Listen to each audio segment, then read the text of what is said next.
Technical corner എന്ന് പറയുന്ന ഒരു പർട്ടിക്കുലർ സെഷൻ സ്റ്റാർട്ട് ചെയ്യുവാണ്. അപ്പോൾ എന്താണ് ടെക്നിക്കൽ കോർണർ?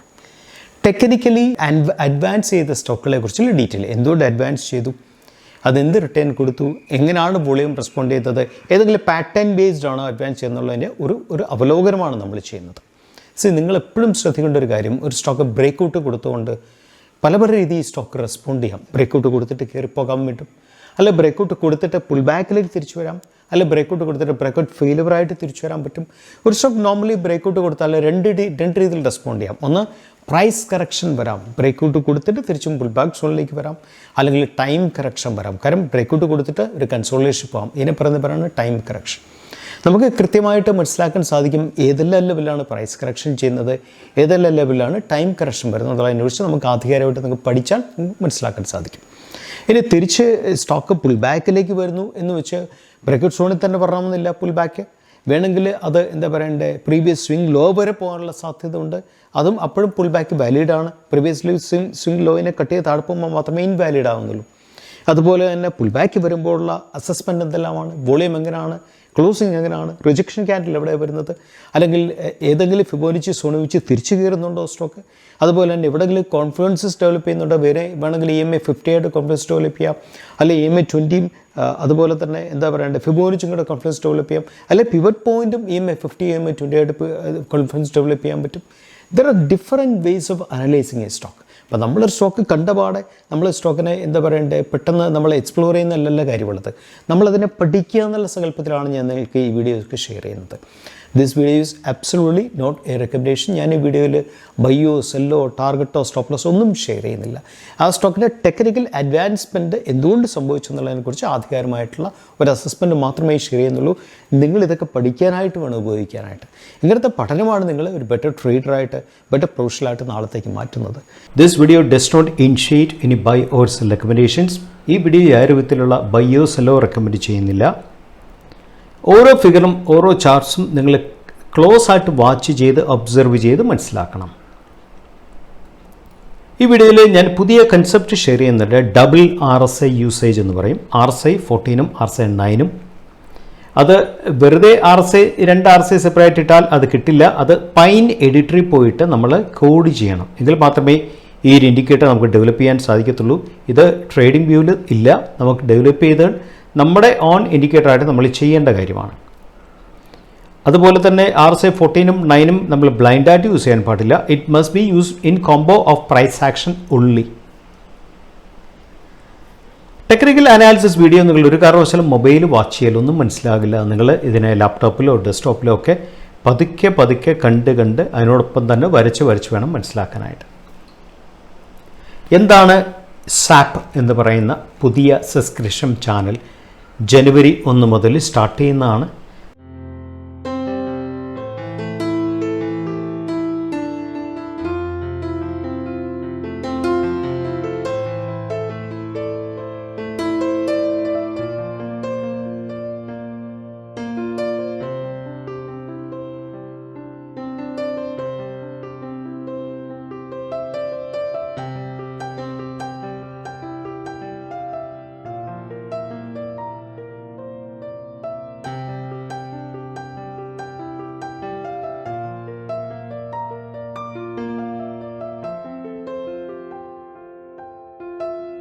ഫ്രണ്ട്സ്, നമ്മുടെ ആദ്യത്തെ ചാർട്ടാണ് ടാറ്റ പവർ കമ്പനി എന്ന് പറയും.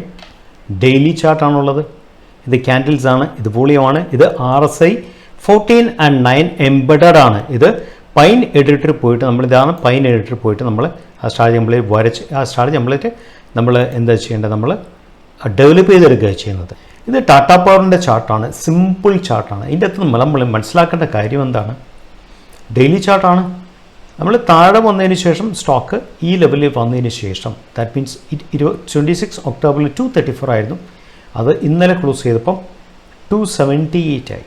നമ്മൾ മനസ്സിലാക്കേണ്ട സിമ്പിൾ ഒരു പാറ്റേൺ ആണ് വന്നത്. ആ പാറ്റേണിൻ്റെ പേര് ഇൻവേർഡ് ഹെഡ് ആൻഡ് ഷോൾഡർ എന്ന് പറയും. ഇത് കണ്ടോ, ഇതാണ് ഹെഡ്, ഇതാണ് ഷോൾഡർ, ഒരു ഷോൾഡർ, ഇതാണ് അടുത്ത ഷോൾഡർ. ശരിക്കും ഇൻവേർഡ് ഹെഡ് ആൻഡ് ഷോൾഡർ വന്നതിന് ശേഷം എന്താ സംഭവിച്ചത്, ശരിക്കും സ്റ്റോക്കിൽ ഒരു ക്ലീൻ ബ്രേക്കൗട്ട് വന്നു. ശരിക്കും ഒരു ക്ലീൻ ബ്രേക്കൗട്ട് കൂടെ വന്നു. ഈ ഇൻവേർഡ് ഹെഡ് ആൻഡ് ഷോൾഡർ വരുന്ന സമയത്ത് RSI 9 RSI 40-നേക്കാളും താഴെയായിരുന്നു. അതിനുശേഷം 9 ക്രോസ് ഓവർ വന്നു, ഒരു ഗോൾഡൻ ക്രോസ് ഓവർ വന്നതിന് ശേഷം ആ ഗോൾഡൻ ക്രോസ് വന്നത് ഈ ക്യാൻഡിലാണ്, സ്ട്രോങ് ക്യാൻഡിലാണ് ഗോൾഡൻ ക്രോസ് ഓവർ വന്നത്.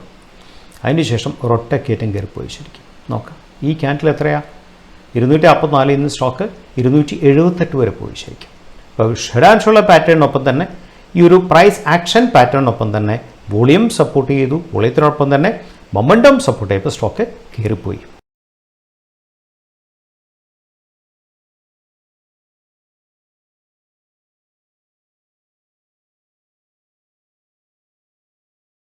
ഫ്രണ്ട്സ്, ഭാരതി എയർടെലിൻ്റെ ചാർട്ടാണ്. വളരെ മനോഹരമായിട്ടുള്ള ചാർട്ടാണ്. സിമ്പിൾ പ്രൈസ് ആക്ഷനാണ്. നോക്കിയാൽ നിങ്ങൾ ഇവിടെ ഡബിൾ ബോട്ടം സപ്പോർട്ട് എടുത്തു സ്റ്റോക്ക്. ഇവിടെ ഡബിൾ ബോട്ടം സപ്പോർട്ട് എടുത്തു. അതിനുശേഷം എന്താ സംഭവിച്ചത്? ഒറ്റ ട്രെൻഡ് ലൈനിൽ സ്റ്റോക്ക് കയറിപ്പോയി. ഒറ്റ ട്രെൻഡ് ലൈനിൽ സ്റ്റോക്ക് കയറിപ്പോയി. സിമ്പിളായിട്ടുള്ള പ്രൈസ് ആക്ഷൻ സംഭവിച്ചു. ഡബിൾ ബോട്ടം സപ്പോർട്ട് എടുത്ത് ഇവിടെ നിന്ന് പോലും സ്റ്റോക്ക് വീണ്ടും അതേ ട്രെൻഡ് ലൈൻ സപ്പോർട്ട് എടുത്തു, വീണ്ടും അവിടെ സപ്പോർട്ട് എടുത്തു, വീണ്ടും അവിടെ സപ്പോർട്ട് എടുത്തിട്ടാണ് സ്റ്റോക്ക് കയറിപ്പോയത്. നൗ RSI 9-ഉം 14-ഉം കൂട്ടുള്ള ഒരു ക്രോസ് സെക്ഷൻ നടക്കുന്നത് ഈ ഭാഗത്താണ്. ശരിക്കും ആ ഭാഗം എന്ന് പറയുമ്പം നമ്മൾ അവിടെ ഒരു ചെറിയ റെസിസ്റ്റൻസ് കിടപ്പുണ്ട്. നമുക്ക് റെസിസ്റ്റൻസ് നമുക്കൊന്ന് വരയ്ക്കാം. ഇതാണ് റെസിസ്റ്റൻസ്. ശരിക്കും ഈ ഒരു റെസിസ്റ്റൻസ് ആണ് ക്രോസ് ചെയ്ത് പോയത്. ശരിക്കും ഈ ഒരു റെസിസ്റ്റൻസിനെ ക്രോസ് ചെയ്താണ് സ്റ്റോക്ക് നേരെ കയറിപ്പോയത്. ഈ ക്രോസിങ് കഴിഞ്ഞോടുകൂടി നേരെ 914 മേളിൽ കയറിപ്പോയി. നിങ്ങൾക്ക് വേണമെങ്കിൽ ഇങ്ങനെ വരയ്ക്കാൻ പറ്റും. മനസ്സിലായി? നിങ്ങൾ അത് ചെയ്താൽ, അത് എക്സ്റ്റെൻഡ് ചെയ്താൽ നിങ്ങൾക്ക് അത് ഇവിടെ ഒരു ഇത് കണ്ടോ, ഇതൊരു ക്രോസ് ഓവർ. ശരിക്കും ഈ റെസിസ്റ്റൻസിൽ ഈ ഒരു ക്യാൻഡിൽ നോക്കും നിങ്ങൾ, ഞാൻ കുറച്ചുകൂടെ അടുപ്പിച്ച് കാണിച്ചു തരാം. ഈ ക്യാൻഡിൽ എന്ന് പറയുന്നത് ഒരു ബ്യൂട്ടിഫുൾ ബ്രേക്ക് ഔട്ട് കൊടുത്തിട്ട് അവിടെ തന്നെ സെയിം ലൊക്കേഷനിൽ തന്നെ വന്നിട്ട് അത് എന്ത് ചെയ്തു? റീടെസ്റ്റ് ചെയ്തു. റീടെസ്റ്റ് ചെയ്തതിന് ശേഷമാണ് സ്ട്രോങ് ആയിട്ട് കയറിപ്പോയത്. മനസ്സിലായല്ലോ ഇതിൻ്റെ അകത്തുള്ള പ്രൈസ് ആക്ഷൻ. അടുത്ത ചാർട്ടിലേക്ക് നമുക്ക് നീങ്ങാം. നമ്മുടെ മുമ്പിൽ ക്യാപിറ്റൽ പോയിന്റ് ലബോറട്ടറിയുടെ ചാർട്ടാണുള്ളത്. സോ ക്യാപിറ്റൽ പോയിന്റിൽ എന്താ സംഭവിക്കുന്നത് നമുക്കൊന്ന് നോക്കാം. ക്യാപിറ്റൽ പോയിന്റിൽ ഈ ഒരു ബ്രേക്ക് ഔട്ടിന് ശേഷം it has given a beautiful breakout. അതിനുശേഷം ഒരു ഗ്യാപ്പ് അപ്പാവുന്നത്, ബ്രേക്ക് ഔട്ടിന് ശേഷം നെക്സ്റ്റ് ഡേ ഗ്യാപ്പ് അപ്പാവുന്നത്. ശരി, റെഡ് ക്യാൻഡിലാണെങ്കിൽ ഗ്യാപ്പ് അപ്പാണ് റെഡ് ക്യാൻഡിൽ ഫോം ചെയ്തത്. നൗ നിങ്ങൾ ശ്രദ്ധിക്കണം, ഈ ലെവലിന് ശേഷം എന്ന് വെച്ചാൽ ഈ ഗ്രീൻ ക്യാൻഡിന് ശേഷം ഗ്യാപ്പ് അപ്പ് വന്നപ്പോൾ ഇവിടെ ഗ്യാപ്പ് ഫോം ചെയ്തു. ഗ്യാപ്പ് ഫോം ചെയ്ത ലെവൽ ഈ ലെവലാണ്. ശരി, ഈ ലെവലും ഇതും കൂടെ ചേർന്നാണ് ഗ്യാപ്പ് ഫോം ചെയ്തിരിക്കുന്നത്. ഈസ് അത് 2 ലെവൽസ്. സ്റ്റോക്ക് എന്ത് സംഭവിച്ചു? ആ ഗ്യാപ്പ് ഫില്ല് ചെയ്തു. ശരിക്കും ഗ്യാപ്പ് ഫില്ലിട്ട് അവിടെ നിന്നാണ് സ്റ്റോക്ക് കയറിപ്പോയത്. രണ്ടാമത്തെ പോയിന്റ് നിങ്ങൾ ശ്രദ്ധിച്ചോ, ഈ ഒരു zone look like inverted head and shoulder എന്ന് പറയാൻ സാധിക്കും. കാര്യം ഇതൊരു ഹെഡാണ്, ഇതൊരു ഷോൾഡറാണ്, ഇത് അടുത്ത ഷോൾഡറാണ്. And inward head and shoulder വരുമ്പോൾ എന്താ വേണ്ടത്? നെക്ക് ലൈൻ കമ്പൾസറി ആണ്. We should get a neck line. Actually ഇതാണ് നെക്ക് ലൈൻ സംഭവിച്ചത്. And this a neck line break ആയിട്ട് നമുക്ക് കൺസിഡർ ചെയ്യാൻ പറ്റും. This can be consider as a neck line break out. പക്ഷേ ഇതിൻ്റെ അകത്തുള്ള ഒരു ഇഷ്യൂ എന്താണെന്ന് വെച്ചാൽ റെസിസ്റ്റൻസ് സോണാണ്. ഇതാണ് ക്യാപിറ്റൽ പോയിന്റ് സംഭവിച്ചത്. സോ ഈ പ്രൈസ് ആക്ഷൻ നിങ്ങൾ തീർച്ചയായും കണ്ട് മനസ്സിലാക്കണം. അതുപോലെ തന്നെ ഇവിടെ എന്താ ബേസ് ബിൽഡപ്പ് ആക്ഷൻ. അടുത്ത ദിവസം ഗ്ലോബൽ ഹെൽത്ത് എന്നുള്ള കമ്പനിയാണ്. ഇവിടെ എന്താ സംഭവിച്ചത് നിങ്ങൾ നോക്കിയേ. ഗ്ലോബൽ ഹെൽത്തിൽ എന്താ സംഭവിച്ചതെന്ന് വെച്ചാൽ നിങ്ങളൊരു ട്രെൻഡ് ലൈൻ വരച്ചാൽ നൗ ഇവിടെ ലോ വന്നിട്ട് ഇവിടെ ഹയർ ലോ ക്രിയേറ്റ് ചെയ്തു വിത്ത് റിജക്ഷൻ ക്യാൻഡിൽ. കുറച്ചുകൂടെ അടുപ്പിച്ച് വെച്ചാൽ നമുക്ക് ബ്യൂട്ടിഫുൾ ആയ റിജക്ഷൻ ക്യാൻഡിൽ കാണാൻ പറ്റും. ഇതാണ് റിജക്ഷൻ ക്യാൻഡിൽ. കണ്ടാ, ഇതാണ് റിജക്ഷൻ ക്യാൻഡിൽ.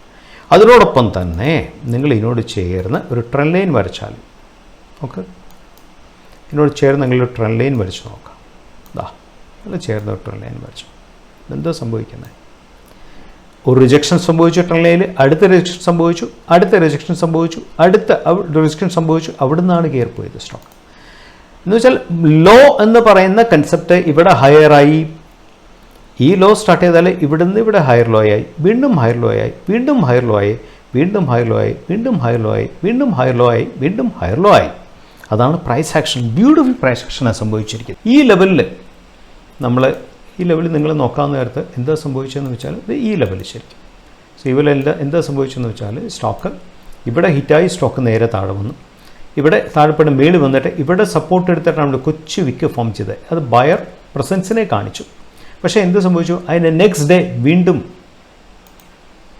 ഒരു എന്താ പറയണ്ടേ, വീണ്ടും സെല്ലർ ഫോം ചെയ്തു. സെല്ലർ വീണ്ടും നെക്സ്റ്റ് ഡേ വന്നു. അതിനുശേഷം എന്ത് സംഭവിച്ചത്? പിന്നെ സംഭവിച്ചത് ഇവിടെ ഒരു റെസിസ്റ്റൻസ് ഇവിടെ നേരെ കയറി പോയിട്ട് തിരിച്ച് താഴെ വരുമ്പോൾ ഈ സോൺ റെസിസ്റ്റൻസ് സോണായിട്ട് ആക്ട് ചെയ്യും. ആ സോണിൽ എന്താ സംഭവിച്ചത്? There was a strong buildup. Actually ഇവിടെ ഒരു ബിൽഡപ്പ് സംഭവിച്ചു. സ്ട്രോങ് ബിൽഡപ്പ് സംഭവിച്ചിട്ട് അതേ ട്രെൻഡ് ലൈനിൽ നിന്ന് തന്നെ സ്റ്റോക്ക് കയറിപ്പോയി. ഇതാണ് നമ്മൾ മനസ്സിലാക്കേണ്ട പ്രൈസ് ആക്ഷൻ. അടുത്ത സ്റ്റോക്ക് വാരക് എഞ്ചിനീയറിംഗ് ആണ്. വാരക് എഞ്ചിനീയറിംഗ് നമ്മൾ നോക്കാൻ നേരത്തെ വളരെ രസകരമായിട്ടുള്ള പ്രൈസ് ആക്ഷൻ ആണ് അല്ലേ. ഇതാ 2 റിജക്ഷൻ, എന്നാ 1 റിജക്ഷൻ, എന്നാ രണ്ടാമത്തെ റിജക്ഷൻ. ഇനി രണ്ടാമത്തെ കാര്യം, ഈ ക്യാൻഡിൽ കോമ്പിനേഷൻ പറയുന്ന ഒരു പേരുണ്ട്. ആദ്യം സ്റ്റോക്ക് താഴത്തേക്ക് വന്ന റെഡ് ക്യാൻഡിൽ, തൊട്ട് താഴെ ചെറിയൊരു ഗ്രീൻ ക്യാൻഡിൽ, സംതിങ് ഡൂജി അല്ലെങ്കിൽ എന്താ പറയണ്ടേ, ഡ്രാഗൺ ഫ്ലൈ ഡൂജി എന്ന് പറയാം. മൂന്നാമത്തെ ഒരു ഗ്രീൻ ക്യാൻഡിൽ വന്നിട്ട് സ്റ്റോക്ക് കയറിപ്പോയി. ഇതിനെ പറയുന്ന പേരാണ് മോർണിംഗ് സ്റ്റാർ പാറ്റേൺ എന്ന് പറയും. മോർണിംഗ് സ്റ്റാർ പാറ്റേൺ എപ്പോഴും സപ്പോർട്ടിലാണ് ബുള്ളിഷായിട്ടുള്ള പാറ്റേൺസ് പവർഫുൾ. ഇവിടുത്തെ സംഭവിച്ചേ, ഇവിടെ നമ്മൾ നോക്കാൻ നേരം സപ്പോർട്ടിലാണോ നമുക്കറിയണമല്ലോ, ശരിയല്ലേ. ഇത് സപ്പോർട്ടിലാണ് അറിയണം. എന്ത് ചെയ്യണം നമ്മൾ? ഡബിൾ ബോട്ടം സപ്പോർട്ടോ എന്തെങ്കിലും സപ്പോർട്ടോ അപ്പോൾ അത് വന്നോ എന്നറിയണം നമ്മൾ. നോക്കാം എന്താ സംഭവിച്ചത്. പ്രീവിയസ് സപ്പോർട്ട് ഏരിയ ആണ് ശരിക്കും അല്ലേ. പ്രീവിയസ് സപ്പോർട്ട് ഏരിയ ആണിത്. പ്രീവിയസ് സപ്പോർട്ട് ഏരിയ എന്നാണ് ഇത് സപ്പോർട്ട് എടുത്തത്, ഈ ക്യാൻഡിൽ സപ്പോർട്ട് എടുത്തത്. ഡബിൾ ബോട്ടം സപ്പോർട്ട് അല്ലെ ട്രിപ്പിൾ ബോട്ടം സപ്പോർട്ട് എന്ന് പറയാം. അപ്പോൾ മോർണിംഗ് സ്റ്റാർ ഫോർമേഷൻ സപ്പോർട്ട് വന്നപ്പോൾ പവർഫുള്ളായി. അതിനുശേഷം എന്താ സംഭവിച്ചാൽ നമുക്ക് വോളിയം ഓൺ ചെയ്ത് തരാം. അതിനുശേഷം സംഭവിച്ചാൽ വീണ്ടും അവിടുന്ന് തന്നെ ക്യാൻഡിൽ റിജക്ഷൻ വന്നു. ഇത്ര ഹാമർ ക്യാൻഡിലാണ്. ഹാമർ ക്യാൻഡിൽ റിജക്ഷൻ വന്നു. അതിനുശേഷം എന്താ സംഭവിച്ചത്? നെക്സ്റ്റ് ഇവിടെ ഒരു ബിൽഡപ്പ് വന്നു ശരിക്കും. Buildup at resistance. എന്താ സംഭവിക്കുന്നത് ബിൽഡപ്പ് അറ്റ് റെസിസ്റ്റൻസ് എന്ന് വെച്ചാൽ ഒരു EMA20 ഒന്ന് ഇട്ട് നോക്ക് കേട്ടോ. EMA20യുടെ സപ്പോർട്ടിലാണ് ബിൽഡപ്പ് വന്നത്. EMA20 സപ്പോർട്ട് ബിൽഡപ്പ് വരുമ്പോൾ വിത്ത് ലെസ് വോളിയം വരുമ്പോൾ അവിടെ വിൽക്കാൻ ആളില്ല എന്നാണ് കാണിക്കേണ്ടത്. അവിടെ സെല്ലേഴ്സ് ഇല്ല. സാധാരണ നമ്മളെ കണക്ക് സാധാരണ സെല്ലേഴ്സ് ഇല്ല, മുതലാളിമാർ സെല്ലേഴ്സ് ഇല്ല. അതിനുശേഷം എന്താ സംഭവിച്ചാൽ ഒറ്റ കയറ്റം കയറ്റി സ്റ്റോക്ക് ഒരൊറ്റ കയറ്റം കയറ്റി സ്റ്റോക്ക് പുൾ ബാക്ക് എടുത്തു, തിരിച്ച് കയറ്റി സ്ട്രോങ് ആയിട്ട് കയറിപ്പോൾ അല്ലേ ശരിക്കും. ഈ ലെവലിൽ നോക്കുക, ഈ ലെവലിൽ ഇടുന്നുണ്ട് ഇൻ്റർസെക്ഷൻ വന്നുണ്ട്. EMA9 14 കട്ട് ചെയ്ത് കയറിയാണ്ടോ ഇൻ്റർസെക്ഷൻ വന്നുണ്ടോ. ഒരിക്കലും 14 കട്ട് ചെയ്ത് 9 കയറിയുകൊണ്ട് നമ്മൾ ഒരു കൺഫർമേഷൻ എടുക്കരുത്. പ്രൈസ് ആക്ഷൻ മാത്രമാണ് കൺഫർമേഷൻ തരുന്നത്. അതിലൊരു സപ്പോർട്ടീവ് ഘടകം എന്ന മാത്രം രീതി മാത്രം നമ്മൾ നോക്കിയാൽ മതി. അപ്പോൾ ഇവിടെ EMA20 സപ്പോർട്ട് എടുത്തു, ഇവിടെ ഇൻ്റർസെക്ഷൻ വന്നു, സ്റ്റോക്ക് കയറിപ്പോയി ശരിക്കും in daily time frame. Next stock REC ആണ്. സോ വളരെ പവർഫുള്ളായിട്ട് കയറിപ്പോയ സ്റ്റോക്കാണ് REC. RECയിൽ എന്താ സംഭവിക്കുന്നത്? ഒരു EMA20 ഇട്ട് നോക്കാം. നമ്മളൊരു EMA21 ഇട്ട് നോക്കി. REC EMA21 സംഭവിക്കുന്നത് എന്താ? നമ്മൾ വലിയൊരു വള്ളം കണക്കല്ല, EMA21ൻ്റെ സപ്പോർട്ടിലാണ് സ്റ്റോക്ക് കംപ്ലീറ്റ് കയറിപ്പോയത്. ഇതിനെ പറയുന്ന പേരാണ് അസെൻഡിങ് ഹാർമോണിക് സ്ട്രക്ചർ. EMA21ൻ്റെ സപ്പോർട്ടിലാണ് സ്റ്റോക്ക് കംപ്ലീറ്റ് കയറിപ്പോയത്. സിമ്പിൾ പ്രൈസ് ആക്ഷനാണ്, സിംപ്ലസ്റ്റ് പ്രൈസ് ആക്ഷൻ. പ്രത്യേകിച്ച് ഒന്നും ചെയ്യാനില്ല. നമ്മളിങ്ങനെ സ്റ്റോക്ക് കയറി ഇങ്ങനെ നോക്കിയിരുന്നാൽ മതി. ഇനി താഴത്തേക്ക് വരെ മുകളിലേക്ക് പോകുന്നു, വി കനോട്ട് പ്രെഡിക്റ്റ്. അത് മാർക്കറ്റ് തീരുമാനിക്കേണ്ട കാര്യമാണ്. ഈ ഭാഗത്ത് ഗ്രീൻ ക്യാൻഡിൽ വന്നപ്പം ഇൻ്റർസെക്ഷൻ വന്നു. നോക്ക് ഇവിടെ ഇൻ്റർസെക്ഷൻ. സോ അടുത്ത സ്റ്റോക്ക് ട്രെൻഡ് ആണ്. ട്രെൻഡിൽ എന്താ സംഭവിച്ചത്? മൈന്യൂട്ടായിട്ടുള്ള വളരെ സട്ടിലായിട്ടുള്ള പ്രൈസ് ആക്ഷൻസ് നമ്മൾ മനസ്സിലാക്കാൻ പഠിക്കണം. ഇതിൽ മാത്രമേ കാര്യമുള്ളൂ. സോ നമ്മൾ തൽക്കാലം വോളി ഓഫ് ചെയ്തിടാം. ഇവിടെ എന്താ സംഭവിച്ചതെന്ന് വെച്ചാൽ നിങ്ങൾ നോക്ക്, സ്റ്റോക്ക് നേരെ എന്താ സംഭവിച്ചത്? High lower high, low lower low. അപ്പം short time trend, shortest time trend ഏതാനും ദിവസങ്ങളിലെ ട്രെൻഡ് നെഗറ്റീവായി ശരിക്കും. അവിടെ നിന്ന് എന്താ സംഭവിച്ചത്? അതിനുശേഷം എന്താ സംഭവിച്ചത്? അതിനുശേഷം സംഭവിച്ചത് നിങ്ങൾ നോക്കണം, ക്ലീനായിട്ട് മനസ്സിലാക്കണം. അതിനുശേഷം ഇവിടെ ഈ ഭാഗത്ത് വന്നിട്ട് ട്രെൻഡ് ചേഞ്ച് വന്നല്ലേ, ക്യാൻഡിൽ ഈ ഹൈയെ കട്ട് ചെയ്ത് ക്യാൻഡിൽ ഇവിടെ ഫോം ചെയ്തു കയറി വന്നു. അതിനെ പറയുന്ന പേരാണ് ട്രെൻഡ് ചേഞ്ച് എന്ന് പറയുന്നത്. This A trend change actually. ഇതാണ് ട്രെൻഡ് ചേഞ്ച് വന്നത്. ട്രെൻഡ് ചേഞ്ച് വന്നിട്ട് എന്താ സംഭവിച്ചത്? ആഫ്റ്റർ ട്രെൻഡ് ചേഞ്ച് ഇവിടെ കൺസോളിഡേഷൻ വന്നു സ്റ്റോക്കിൽ അല്ലേ. സ്റ്റോക്ക് കൺസോളിഡേറ്റ് ചെയ്തു. നമ്മൾ പറഞ്ഞ സോൺ ഇതാണ്. ഈ സോണിൽ എന്താണ് സംഭവിച്ചത്?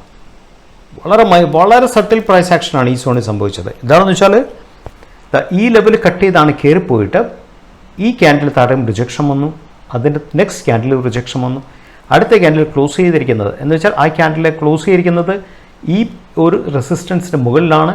അടുത്ത ക്യാൻഡിൽ നേരെ കയറിപ്പോയി ശരിക്കും. അപ്പോൾ നമ്മൾ മനസ്സിലാക്കേണ്ട കാര്യം ഹയർ ലോസ് ക്രിയേറ്റ് ചെയ്ത് കണ്ട സട്ടിൽ പ്രൈസ് ആക്ഷനാണ്. പെട്ടെന്ന് കണ്ണുകൊണ്ട് കാണാൻ സാധിക്കാത്ത പ്രൈസ് ആക്ഷനാണ്. ഈ ലെവലിന് ശേഷം ട്രെൻഡ് ചേഞ്ച് വന്നതിന് ശേഷം ആ ലെവലിലേക്ക് പുൾ ബാക്ക് വന്നില്ല. പുൾ ബാക്ക് അതിന് മുമ്പ് തന്നെ സ്റ്റോപ്ഡായി. ആ പുൾ ബാക്കിൽ ആ ക്യാൻഡിൽസൊക്കെ ഈ ക്യാൻഡിലും രണ്ടിലും ലോവർ വീക്ക് ഉണ്ടായിരുന്നു. അതിനുശേഷം വന്ന ക്യാൻഡിൽ വീണ്ടും ബ്രേക്ക് ഔട്ട് കൊടുത്തു. Next candle powerful breakout കൊടുത്ത് വിത്ത് പവർഫുൾ വോളിയം ഡെവലപ്പ് ചെയ്ത് നമുക്ക് ഒരൊറ്റ കയറ്റം കയറ്റി ശരിക്കും മനസ്സിലാവും. ഈ റെഡ് ക്യാൻഡിൽ വോളിയം ഉണ്ടോ? വോളിയം ഇല്ല. ഈ ഗ്രീൻ ക്യാൻഡിൽ ബ്രേക്ക് ഔട്ട് ചെയ്ത് ഗ്രീൻ ക്യാൻഡിൽ വോളിയം ഉണ്ടോ? വോളിയം ഉണ്ട്. റെഡ് ക്യാൻഡിൽ വോളിയം ഇല്ല. പിന്നെ വന്ന ഡോജി ക്യാൻഡിലാണ്, അതിൻ്റെ അകത്ത് നാച്ചുറലി വോളിയം കാണില്ല. അതിനുശേഷം വന്നൊരു ഗ്രീൻ ക്യാൻഡിലാണ്. അതിന് ചെറിയ വോളിയം ഡെവലപ്പ് ചെയ്തു. ഈ candle has given maximum volume. ശരിക്കും അതിന് മുമ്പേ RSA9 RSA14 കട്ട് ചെയ്ത് മേളിൽ കയറി already it has started showing this signal. Actually signals കാണിച്ചതിന് ശേഷമാണ് ഒരൊറ്റ കയറ്റം കയറി മൊമെൻറ്റം കയറി പോയത്. ശരി കണ്ടോ, മൊമെൻറ്റം കയറി പോയ പോക്ക് നോക്ക്. ഈ ലെവലിൽ എത്രയാണ്? 2224 നിന്നും നോക്കണം എത്ര വരെ പോയി? 2837 പോയി. അടുത്ത ഡിക്സൺ ടെക്നോളജിയാണ്. നമുക്ക് എന്താ സംഭവിച്ചതെന്ന് നോക്കാം. ഡിക്സണിൽ നോക്കാം. നമ്മൾ ഇവിടെ നിന്നും ഒരു ട്രെൻഡ് ലൈൻ നമ്മൾ ഇതിങ്ങനെ വരയ്ക്കുന്നത്. ശരിക്കും ഇവിടെ നിന്നും നമ്മൾ വരയ്ക്കുമ്പോൾ ഇങ്ങനെയല്ല വരയ്ക്കത്തുള്ളൂ. നമുക്ക് ഇവിടം വരെയേ ഉള്ളൂ. ഈ ഭാഗം നമുക്ക് ഫ്യൂച്ചറാണെന്ന് കണക്കൂട്ടാം. അപ്പോൾ നമ്മൾ ഇങ്ങനെയല്ല വരയ്ക്കത്തുള്ളൂ. പക്ഷേ എന്താ സംഭവിച്ചത്? അതിനുശേഷം ഹയർ ലോസ് ക്രിയേറ്റ് ചെയ്തു അല്ലേ? ഹയർ ലോസ് ക്രിയേറ്റ് ചെയ്യുമ്പോൾ നമ്മൾ അതും ലോസിൽ കൂടി ഒരു ട്രെൻഡ് ലൈൻ, ഒരു അഡീഷണൽ ട്രെൻഡ് ലൈൻ വരച്ചു നോക്കാം. എന്താ സംഭവിച്ചത്? അഡീഷണൽ ട്രെൻഡ് ലൈനാണ്. എന്താ ഇവിടെ സംഭവിക്കുന്നതെന്ന് വെച്ചാൽ ഹയർ ലോസ് ക്രിയേറ്റ് ചെയ്തു. ഹയർ ലോസ് ആണ് ട്രേഡിങ്ങിൻ്റെ വലിയൊരു രഹസ്യം. ഒരു low, higher low, higher low, higher low, stock കയറിപ്പോയി. ഇനി ഇതിൻ്റെ ഒരു കൺഫർമേഷൻ എടുക്കണം. നമ്മളെങ്ങനെ കൺഫർമേഷൻ എടുക്കും? നമുക്കൊരു ഫിബോനിച്ചി ലെവൽ ഒന്ന് എടുത്ത് നോക്കാം. നമുക്കിത് ഈ ലെവൽ വരെ എടുക്കാം. ഫിബ് ലെവൽ നമ്മൾ ഇവിടെ നിന്നാണ് താഴെ വന്ന് അവിടെ നിന്നും ഇതുവരെ ഫിബ് ലെവൽ എടുത്തു. ഈ ലെവലിൽ നിന്നും നമ്മൾ കറക്റ്റ് ഈ ലെവലിൽ നിന്നും ഒരു ഫിബ് നമ്മൾ എക്സ്റ്റെൻഡ് ചെയ്തു. എക്സ്റ്റെൻഡ് എന്താ കാണാൻ സാധിക്കുന്നത്? എക്സ്റ്റെൻഡ് ചെയ്യുമ്പോൾ എന്താ കാണി? നമ്മൾ എന്താ സംഭവിക്കുന്ന? ഫിബ് എക്സ്റ്റെൻഡ് ചെയ്യുമ്പം ശരിക്കും ഈ ലെവൽ ഇതെടുത്ത് മാറ്റുമ്പോൾ നമ്മളെന്താ കാണുന്നത്? ഈ ലെവൽ മുതൽ ഇവിടം വരെ 0.236 ഫിബിലാണ് സപ്പോർട്ട് എടുത്തിരിക്കുന്നത്. ഈ ലെവൽ പോലെ ഇവിടം വരെ 236 ഫിബിലാണ് സപ്പോർട്ട് എടുത്തിരിക്കുന്നത്. പവർഫുള്ളാണ്. 236 വരുന്ന പുൾ ബാക്ക് ഈസ് എക്സ്ട്രീംലി പവർഫുള്ളാണ്. അവിടെ EMAയുടെ സപ്പോർട്ട് ഉണ്ടോ എന്ന് നോക്കാം. അറിയില്ല. നോക്കാം. ആ ലെവലൊക്കെ EMAയുടെ സപ്പോർട്ടിലാണ് കയറിപ്പോയത്. നോക്ക് ഈ ഭാഗത്തുനിന്ന് EMA 21 സപ്പോർട്ടിലാണ് അവർ ആ ലെവലിൽ കയറിപ്പോയത്. സോ EMA 21-ൻ്റെയും ഫിബിൻ്റെയും കൂടെ ഒരു കോൺഫിഡൻസ് സോണിലാണ് സ്റ്റോക്ക് കയറിപ്പോയത്. വിത്ത് വോളിയം ഉണ്ടായിരുന്നു. ഇനി എങ്ങനെ റെസ്പോണ്ട് ചെയ്യുമെന്ന് നമുക്കറിയില്ല. നമുക്ക് കാത്തിരുന്ന് കാണാം. സോ ലാസ്റ്റ് ചാർട്ടാണ്, കാനറ ബാങ്കിൻ്റെ ചാർട്ടാണ്. ഇവിടെ എന്താ സംഭവിച്ചത്? ഇത് റിജക്ഷൻ ക്യാൻഡിൽ, സൂപ്പർ റിജക്ഷൻ ക്യാൻഡിലാണ് അല്ലേ? നമ്മളവിടെ ഒരു ലൈൻ നമ്മൾ എക്സ്റ്റെൻഡ് ചെയ്യുവാണെങ്കിൽ നിങ്ങൾ നോക്കുക എവിടെ സംഭവിച്ചിരിക്കുന്നത്? ഇവിടെ റെസിസ്റ്റൻസ് വന്നു, ഇവിടെ ഒരു ബ്രേക്ക് ഔട്ട് കൊടുത്തു. This level was the breakout. ഈ ഒരു ബ്രേക്ക് ഔട്ട് ലെവലില്ല. ഈ ബ്രേക്ക് ഔട്ട് ലെവലാണ് വന്ന് പുൾ ബാക്ക് കംപ്ലീറ്റ് ചെയ്യുന്നത്. ഈ ലെവലിൽ പുൾ ബാക്ക് കംപ്ലീറ്റ് ചെയ്തിട്ട് ഈ ക്യാൻഡിൽ സ്ട്രോങ് ക്യാൻഡിലാണല്ലേ? ആ ക്യാൻഡിൽ നിങ്ങൾ നോക്കുക. Beautiful candle with a good volume. Beautiful hammer candle with volume. ആ പുൾ ബാക്ക് ക്യാൻഡിൽ എന്ന് പറയുന്നത് ഹാമർ ക്യാൻഡിലാണ്. അവിടെ നിന്നാണ് സ്റ്റോക്ക് ഒറ്റ കയറ്റം കയറിപ്പോയത്. സിമ്പിളായിട്ടുള്ള പ്രൈസ് ആക്ഷൻസ് ഒബ്സർവേഷനും ഫോക്കസുമാണ് നമ്മളൊരു ടോപ്പ് ട്രേഡറായിട്ട് മാറ്റുന്നത്. ഫ്രണ്ട്സ്, നിങ്ങൾ ഈ വീഡിയോ കണ്ടു കാണുമെന്ന് ഞാൻ വിശ്വസിക്കുന്നു. ഞാനതിൽ പറഞ്ഞ പോലെ തന്നെ this absolutely not a recommendation video. കൂടുതൽ പഠിക്കുക, കൂടുതൽ മനസ്സിലാക്കുക, so that be a better trader. അപ്പം നമ്മൾ അടുത്ത സൺഡേ ആണ് നമ്മുടെ നെക്സ്റ്റ് ടെക്നിക്കൽ കോട്ട പറഞ്ഞ പദ്ധതി. നമുക്കന്ന് പുതിയ വീഡിയോ ആയിട്ട് മീറ്റ് ചെയ്യാം. Signing off.